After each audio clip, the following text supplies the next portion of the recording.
Hi, I'm Caitlin, and this is Book Chats, and usually I talk about books on this channel, but today I'm going to talk about something else. I'm joining in on the fandom forward conversation about the representation of women in Marvel. I'm actually expanding that topic to talk about the representation of women in superhero comics in general, not just Marvel, although I'll be talking a lot about Marvel properties, and I think Marvel is one of the things that we think about a lot because it has been the most successful in recent years in expanding beyond just comic books. This video will not be about books in general like it usually is, and it actually will be not necessarily about specific comics. It will be kind of more about my experience. If that sounds boring, you don't have to watch it, but I would recommend if this topic sounds interesting to you.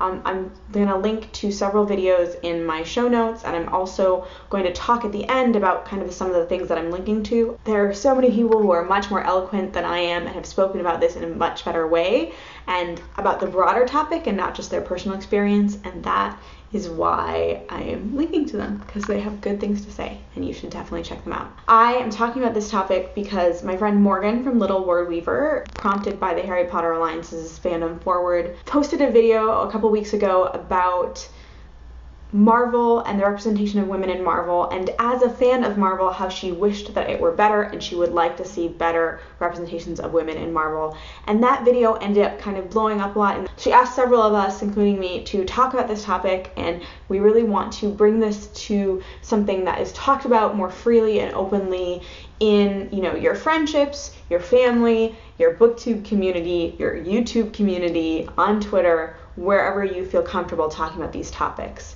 So I'm going to talk about comic books in kind of two ways. The first is my history with comics. So when I was a kid, I read and loved comic books when I could get my hands on them, which was usually through my local public library. It was not a super big, nice, fancy public library, but it was like a suburban public library, so it had some comic books. It had a lot of kind of the essential Spider-Man, the most amazing team-ups, things like that, and a lot of just kind of compendiums, omnibuses, and I read and loved them. I read them with my brother, and they were part of what I think of as my nerd formation, or my formative nerd years. So there were several things, comics being a big part of that, and I think of them as the things that helped me be comfortable with calling myself a nerd and comfortable in nerd spaces. And also, alongside that, comic books are, and especially superhero comic books, are perceived to be a traditionally male space in the United States, and that comfort in reading comic books also helped me to be more comfortable in male spaces than I might otherwise have been. So I find that now as an adult, when I'm in a field that is kind of currently at this time in American history male-dominated, and I am among nerds, I draw a lot of confidence from that kind of formation of my identity, that I do really attribute a lot of it to comic books, although not all of it.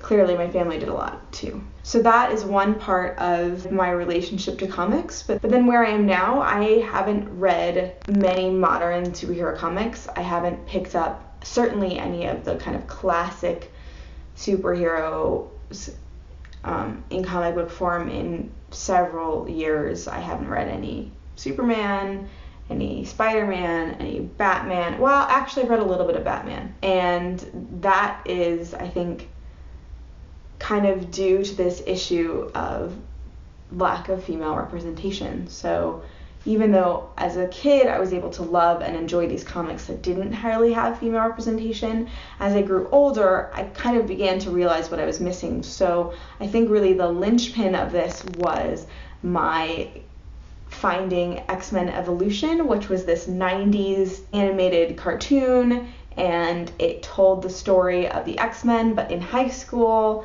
So they're all high schoolers, they're all mutants, they're finding their powers and dealing with all the high school drama and also all the mutant drama. And I met Kitty Pryde for the first time, and I found her incredibly relatable. She is by far my favorite X-Man because she doesn't have this flashy, showy power that is immediately apparent how useful it is. Instead, she has this power that when you hear it, you're like, that sounds kind of... But then she finds ways to use it that really make it strong and amazing, and she really is a great character, even beyond X-Men Evolution. In other versions of Kitty Pryde, she's really great. And so for the first time, I found this character in a comic book who I really related to and I really loved, and I kind of wanted to continue finding that, and I really struggled. So for a while, I watched Teen Titans, and they have, Raven and Starfire. I was trying to find comics that really had this, but I was limited to what was available at my library. So I ended up kind of turning to manga, and I, in high school, ended up reading a lot of manga, and I just found that I was seeing representation, and I was seeing not just like a single type of woman, but like different types of girls and women in these, and that was what I was seeking. And as I grew older, I increasingly had difficulty finding that in comics, even though I think that comics are a really interesting art form, even though I think that everyone who loves comics should read Understanding Comics by Scott McCloud to really dig into the form. I admit that I drifted away from comics because of lack of representation. And I realized I initially was very excited when Marvel started to make all of these movies, and there were so many of them, and I was like, part of it is that I was in that stage of my life where you obsess about things, and superheroes were one of my things. But also part of it is that as I watched more and more, I had the fatigue, not just of everything is just explodey, but the fatigue of never seeing like the full spectrum of representation of women that I see in my life. I think what is frustrating is that they're in these Marvel films and in other kind of superhero media, but it's especially apparent in the Marvel universe because that is what we've seen the most of in recent years. When a woman is in the film, there's usually only one, maybe two, and she has a specific role. And I mean, there's some exceptions. Thor passes the Bechdel test and has women who are warriors and scientists and mothers, all three. But a lot of the Marvel universe just gives you, here is your one woman that you pin all your hopes on, and if you wanted to see a different kind of woman, well, good luck, because you're not going to get it. I got sick of seeing that in media, and I also feel like as a person, I am sick of the scraps of representation that society offers me, and I am sick of the suggestion that women are only valuable in their value to men. And I feel when Marvel has something like an Agent Carter or a Jessica Jones, it's progress. When they have something like Ms. Marvel or Captain Marvel or Female Thor, it's progress, but to me it's no longer enough. Like, I don't want them to say, here, women, here is your little island with your one thing on it that you can have over here, while the bulk of what we do is still going to be in a male-dominated realm and is going to lack the kind of representation you want to see. And I'm not saying that we should carbon copy our Agent Carter or Ms. Marvel or Jessica Jones, but that when they come out with Jessica Jones and have something that is so well regarded by people, and then, mere months later they come out with season 2 of Daredevil and all of the women in the show are there to serve men, like, that is a problem. And in some of the videos I'll talk about in a second that I'll link down below, people are being more even-handed and they're asking for, just more representation in general and just more Agent Carters or Jessica Joneses or Ms. Marvels, but also like allowing the space for male-dominated movies to still exist. But I'm beyond that. Like, for me, if it's not gonna have the representation I want, I don't care anymore. And I don't know, we'll see, because I'm still gonna see Captain America Civil War, but I'm not probably going to see the third Avenger movie because the second Avenger movie did nothing for me. And I didn't see Ant-Man, and I probably won't see Guardians of the Galaxy 2 because I would really like there to be, more women.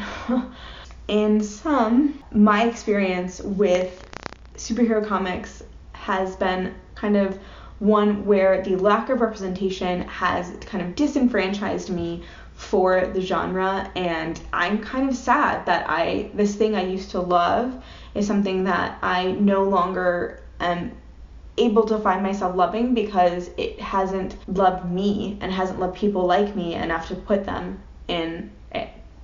And that's sad to me. But I also think having conversations around this and kind of breaking it open can help us have broader conversations about women in other areas and other aspects. So I'm linking to Morgan's video, both her original video that kind of brought this all about and her response video where she talked about some of the questions that she saw coming up repeatedly, or the points that she had and responded to the points she saw repeatedly coming up in the comments.